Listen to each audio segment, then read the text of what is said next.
Welcome to ETF Edge, your go-to place for everything exchange-traded funds. I'm Courtney Reagan in for Bob Pisani today. From equity concentration risk to political instability, are investors underprepared for uncertainty? Joining me today is John Davey. He's CIO at Astoria Portfolio Advisors, along with Todd Rosenbluth. He's head of research at VettaFi. What a day to have you all with us here today. Let's just get started. John, tariffs, the talk of the markets, the talk probably of the globe. Of course, one of the major criticisms is that they can spur inflation, but you believe that's just the tip of the inflation iceberg, and it's a bigger risk right now, actually, than most portfolios are prepared for. What do you mean? What about more so than beyond what's happening today?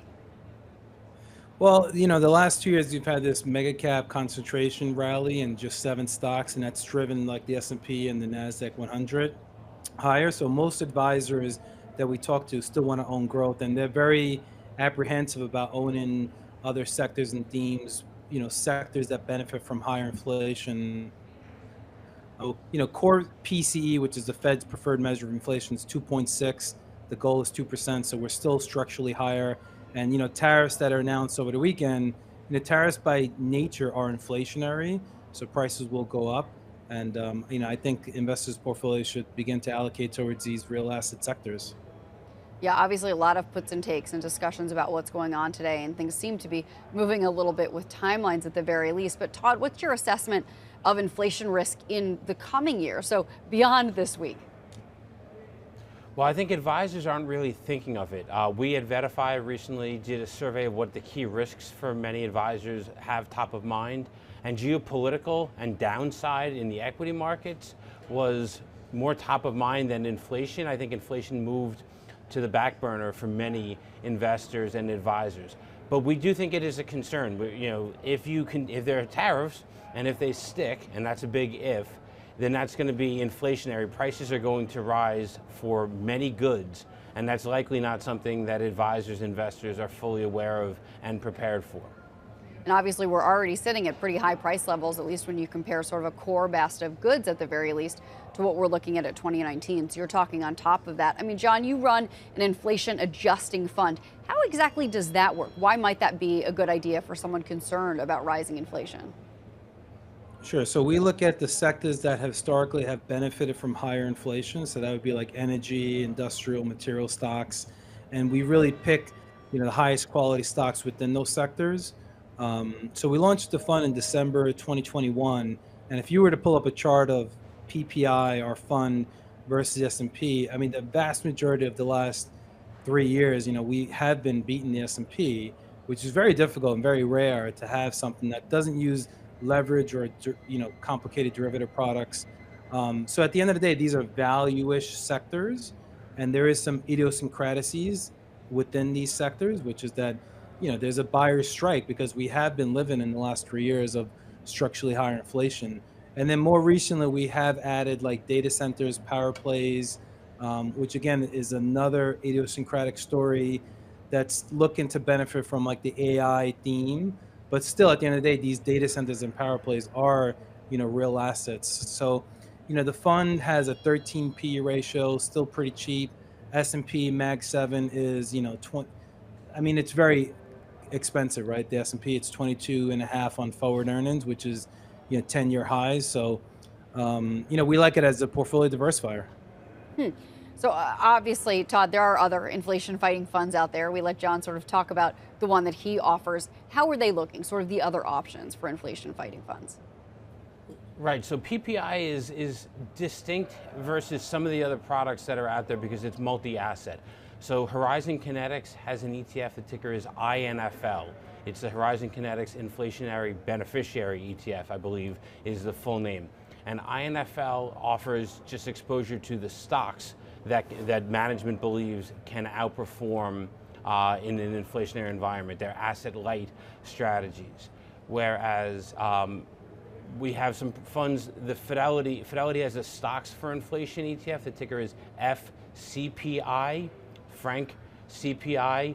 That ETF is more diversified across the sectors in that space. And you can see how FCPI, it's a bit more technology focused then perhaps the PPI product that John's talking about, and that's why its track record has been better in the more recent past. We'll see what happens going forward. And then the third fund that comes to mind is VanEck has a real assets ETF, RAAX is the ticker on that one. And this is VanEck's own ETFs. It's an ETF of ETFs that can give you exposure to some of the industries and sectors that VanEck believes can perform well in an inflationary environment. John, you were talking about the Magnificent Seven earlier. I want to talk about concentration risk. So NVIDIA, for example, earlier this morning, getting caught in the crossfire right after taking a hit last week on the DeepSeek news. I mean, wow, what a whipsaw we've gone from last Monday to now the beginning of this week. Let's talk about that concentration risk in NVIDIA. What are you seeing there? Well, I mean, the S&P is not a diversified index anymore, that's for sure. 10 stocks make up 40% of the index. There was a reason why it was good to own the Mag 7, which is that they had exceptional earnings growth. But what's happening is that of late, the S&P 493, their earnings on the margin and the rate of change has been incrementally better. So for 2025, analysts are expecting the Mag 7 earnings growth to be in aggregate 20%, whereas the 493 on aggregate it's 8%. So a spread of about 12%, let's say. You know, last year that spread was more like 32%, and even wider the year before. So we just think that if the economy is strong, and I know that we're concerned about tariffs, but you know, at the end of the day, we still have a relatively strong U.S. economy. Earnings growth is still relatively strong on aggregate for the S&P. Jobless claims is low. So with that said, as a backdrop, you know, you should rotate your portfolio and rotate into other things besides Mag 7 stocks. So when it was time for us to make that decision about a year and a half ago, we didn't love the options that were available to us. I think equal weight is an entrance into diversifying. The problem equal weight is that if you equal weight the S&P 500 index or the Russell 1000 index, you know, your marginal contribution to risk and return is going to be a lot smaller. So the average stock and the S&P equal weight index is 20 basis points. You know, which basically means if you're selling SPY to buy that equal weight S&P index fund, you know, you're going from like, you're making a big sector size and style bet. So we created ROE, which is an equally weighted fund of 100 high quality stocks. And, you know, our marginal contribution to risk and return is a lot higher. Each stock is 1% weight. And then we match the S&P sector weight. So, you know, as we look forward the next 3 to 5 years, you know, earnings growth will shift, and we just think that those Mag 7 stocks are very expensive right now. Yeah, obviously a lot of discussion about those Mag 7, and some people feel like maybe they've missed the boat, but it sounds like you've got other options too, and not to worry, especially if the differential gets smaller as the years go on and those earnings growth. I mean, Todd, similarly, you're focusing on quality growth. I mean, not just that growth at any price, which we were okay with for a long time, but maybe not so much anymore. So what funds sort of capture that thesis for you? Yeah, well, you were showing on the screen RSP, that's the Invesco S&P 500 equal weight ETF. So John was talking about ROE, which is a quality-oriented portfolio. RSP is just those 500 stocks in the S&P 500. If you wanted a more quality growth or quality filter on the S&P 500, Invesco has an S&P 500 quality ETF, SPHQ. If you wanted something that was more quality and growth and additional filters, American Century has an ETF. The ticker is QGRO, QGRO. This is an ETF that's going to filter based on quality and growth characteristics and a few other ones. And you talked about earlier about diversifying away from NVIDIA. If folks want to do that and still have a focus on the artificial intelligence theme overall, there are ETFs to give you exposure to that.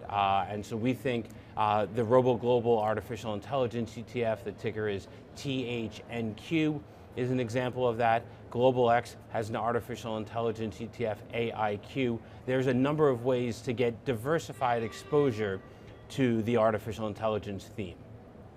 Todd, another important observation from you, I think, the changing of the guard, so to speak, in tracking the full S&P from the long dominant SPY, we hear that all the time, to the VOO. Why is that? Why are you looking at this shift? Right, so it could happen this week. We could see Vanguard 500 ETF, the ticker is VOO, as you mentioned, have more assets under management than SPY, the Spider S&P 500 ETF. They're both over $600 billion in overall assets. SPY historically has been used more by institutional investors, and Vanguard's 500 ETF VOO has historically been used by more retail and advisors. That's a great sign to us. First of all, it's success, and records being broken are made to be broken, but more retail adoption, more advisor adoption of ETFs is going to broaden the universe of investors that are buying ETFs. So we're watching that, even as SPY remains the default product for many institutional investors. It's still the king out there for many institutional-oriented products. Got it. Okay, so let's drill down a little bit beyond tech. Let's talk about other sectors that you both want to highlight and sort of the idea of us broadening out here. So John, you see that the bank ETF, the KBWB, catching a political tailwind. Tell us about this. Is this a deregulation? Absolutely. So we just think now with the new administration, I worked at a bank for 18 years and, basically treated like a regulated utility. You had to ask the government if you wanted to buy back your shares, increase your dividend. I do think that deregulation is the big theme. So with the idea now that there'll be more IPOs, more M&A activity, the funny thing about the banks is that they were actually, from an earnings standpoint, fundamentally getting very attractive prior to the Trump administration being, effective. So, over the last 1 year, it's KBWB is beating the S&P 500 by 10, 12%. So it's still pretty cheap in an area of the market that's very idiosyncratic. So we like it quite a bit. I see sometimes advisors use XLF, which has a lot of insurance exposure. A company like Berkshire Hathaway's closer to the top. But we just think like the large cap money centers like Goldman, JP Morgan, Bank of America, Morgan Stanley, which make up most of the KBWB, we think that's really the area you want to hone in on with this new administration and the headwind and the tailwind, sorry. Very interesting. So then, of course, we have to talk about the whole spectrum. So let's go the other way. Instead of these large cap money center banks, Todd, you're looking at small caps. What's attractive there? We are. So if we have a focus on the U.S. and making America even stronger, then small cap companies stand to benefit from that because they have less multinational exposure. And so smaller companies are in focus for us at VettaFi, but we think an active or a smarter index-based approach is a good way of doing that. So T. Rowe Price has an actively managed small and mid-cap ETF, TMSL. Neuberger Berman has a small and mid-cap ETF, NBSM. We're showing that one on the screen. And then Victory Shares has SFlow. So the Neuberger Berman one is actively managed. Great way to tap into the expertise of a money manager who's sorting through the universe looking for attractive valuations and strong fundamentals. Whereas that SFlow product from Victory Shares takes a focus on companies with high quality, strong free cash flow generation, but it has a growth filter to it. So companies have to have been very profitable enough to make it into that screen, and we think SFlow is going to garner more attention in the year ahead. SFlow, okay. Now, John, fixed income always in play when talking about diversification, but you see it as being a little tricky here. Does that have to do with interest rate policy? Yeah, I mean, we've had a pretty, big range in the 10-year. I mean, if you just take a long step back during COVID, a 10-year reached, 0.6. It got as much as, 4.8 in December.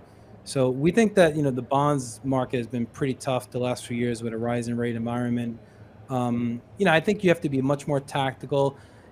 T-bills at 4.5% doesn't give you much room when you factor in the high inflation that we live in. Plus then the, how bonds are kind of taxed for retail advisors. Credit spreads are very, very tight. We do like the mortgage-backed security space. So there's a ticker DMBS from DoubleLine, which gives you exposure to mortgage-backed securities. Spreads right now are like 130 bips. So it's in like the 80th percentile. And just to contrast that with USIG, which is 88 bips in the 7th percentile. So we think there's a lot more value in the mortgage-backed, space, but that's very, very myopic. It's very idiosyncratic. I think the general idea that we have for investors is that, There's a lot of uncertainty with rates. I think the bond market is going to price extra term premium on the back end. So with all the political backdrop, it just feels like bonds is an area that you'd want to be underweight. And if you have to have exposure to it, certainly would rather be more active than passive. All right, we covered a lot of ground here, gentlemen. That is all for now. My thanks to John and Todd. Tune in again next Monday for another ETF Edge. Get the ABCs of ETFs with the ETF Edge newsletter. Your weekly update on the hottest trends, expert analysis, actionable ideas, and exclusive insight from host Bob Pisani. Sign up now at cnbc.com/ETF Edge newsletter.